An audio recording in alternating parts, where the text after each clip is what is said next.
Every human emotion exists for one reason or another. There's some biological reason, some evolutionary conceit behind every single emotion that we can have. And I posit that that is true of stress as well. Now, I'm going to be talking about how stress in video games are actually kind of good for you and is an element of good design within certain contexts. Okay, now this is not going to be a blanket statement on everything and every single person in every single context. So if you came here to immediately refute me and leave the video, you probably are going to miss that context.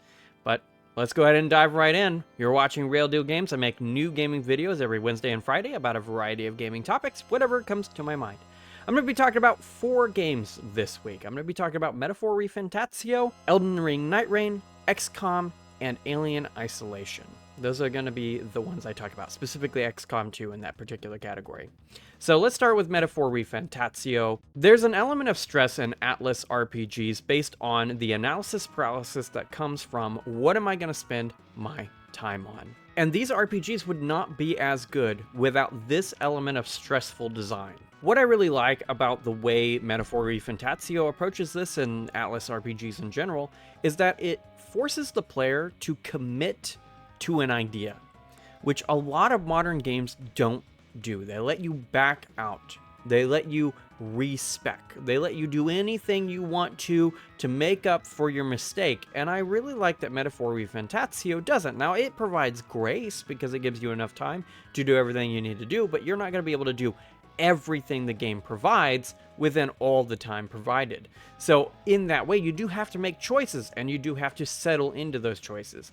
And I think that's actually a good and interesting way of representing stress. I think this is how Majora's Mask works as well with its time mechanic, where the time is a pressure put upon the player and it's actually good for the game's design that it exists.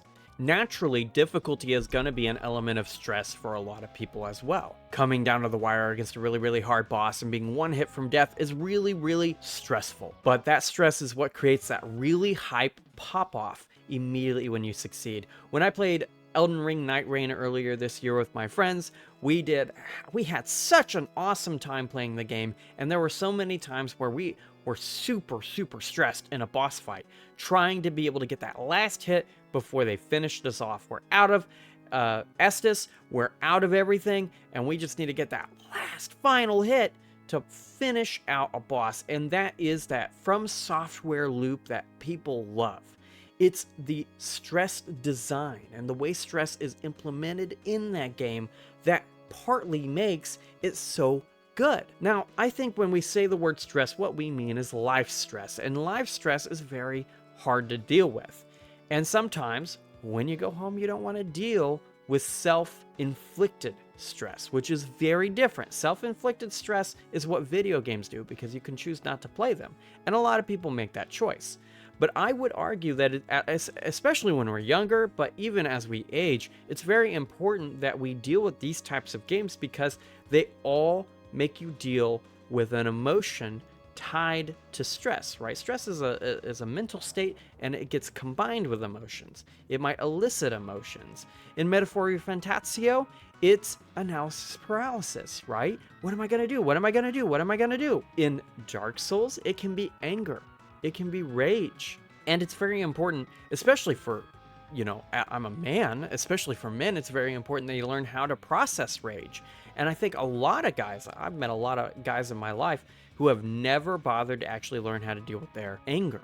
And I think video games are actually the perfect way to learn how to do that. And I think hard games especially are really good at that because they can get you into that state really easily. And then you can start processing it in a safe environment that can't possibly hurt anyone else. It's part of why I think stress design in video games and art in general is very good for the human species, us as people.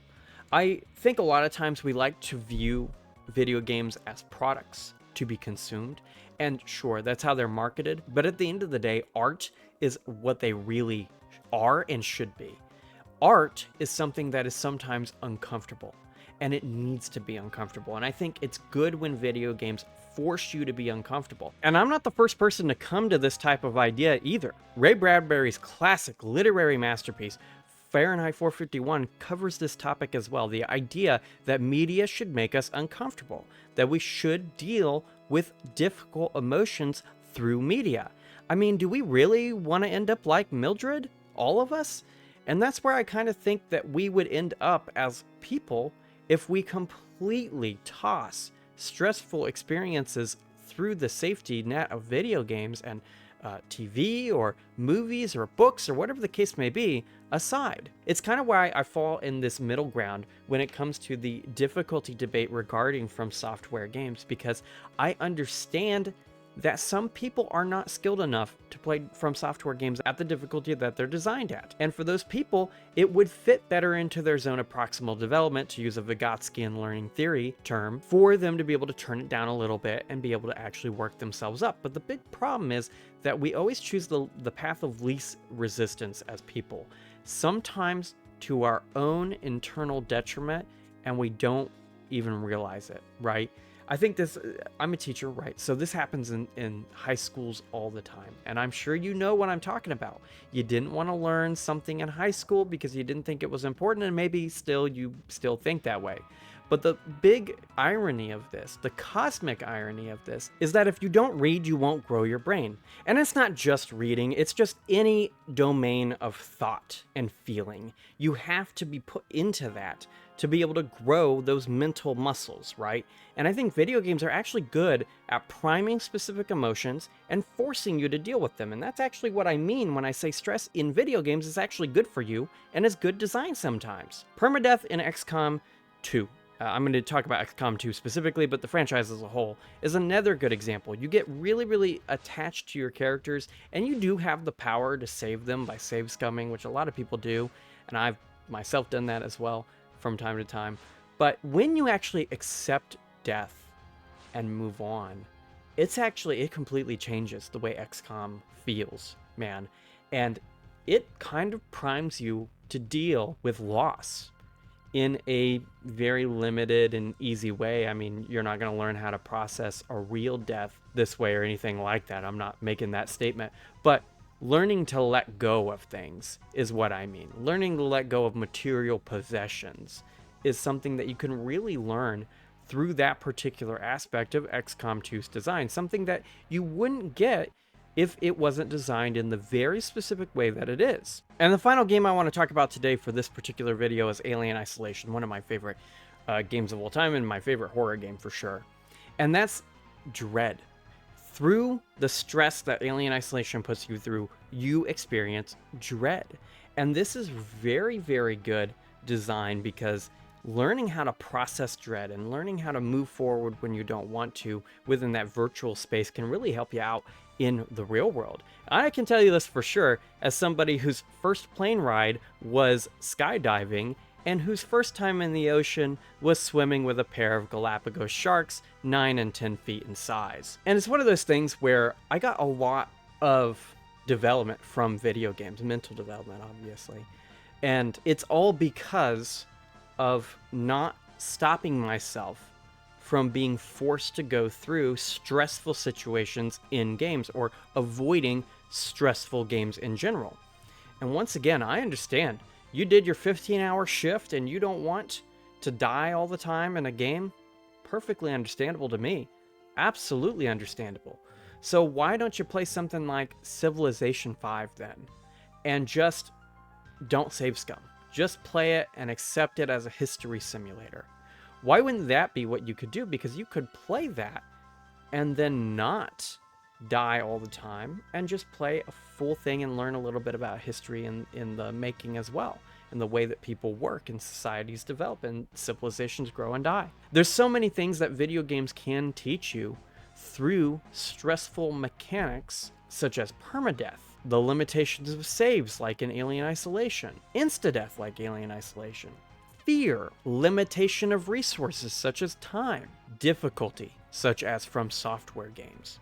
All of these things factor into stress, and all of these games have been criticized in one corner of the internet or another for being too stressful to play. And, you know, that's a personal judgment you have to make in terms of what emotions you can handle, but it is always important that you push yourself forward beyond what you can handle already. You should always find the experience that pushes you to be a little bit better. when it comes to your mental development, you can only get that by thinking, reading, watching, or playing games and reflecting upon the experience. That's kind of the important thing that I think people don't do, is they don't reflect upon the experience of playing a game and learn from it. This may be a little bit of a hot take, but I want to throw it back to you guys. What do you all think? What is something you've gotten from a game that other people consider negative? Have you gotten good emotional growth from a sad experience, even though we often associate sadness with negativity? Is there a time a game made you very, very stressed and you grew as a person as a result? Let's chat about that stuff in the comments below, and while you're down there, consider smashing that like button, subscribing, and ringing the notification bell. I make new gaming videos every Wednesday and Friday, and if you like this one, you may like my other and future work. Regardless of what you choose to do, thank you guys for giving me your time today, and I hope you have a wonderful one.